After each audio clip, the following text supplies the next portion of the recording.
product or your service offerings. And you mentioned earlier that it's not just after school care. There's quite a lot of supplementary services. Yeah, so probably if you look at a standard day, a standard Tuesday, which is what we're doing, the day we're doing this today, we would have a number of after-school programs in place, so after-school parent-paid programs. So that probably still remains the number one revenue driver for us. Number two, certainly lunchtime programs in the same area. So it's parent-paid, advertised through the school, flyers distributed or a flyer in a newsletter or via Compass.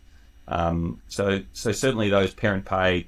And look, this does depend on zones. Every zone's a little bit different, depending on the demographic and the size of the zone and the amount of schools they have and so on. But they're probably two big ones. Kinder programs are pretty big as well. So they're typically in the mornings, typically centre paid. So you negotiate with the childcare or kinder an hourly rate. So we have quite a lot of them all throughout Victoria, South Australia and the ACT. Sporting schools, so that's government funded money.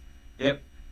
So lots of schools access sporting schools programs. They receive a government grant and they need providers to come into a school, usually during the school day, not always, and run specific programs around set sports. So people might go in and run a hockey program or a baseball program or a volleyball, something along those lines. Our staff will go in and facilitate.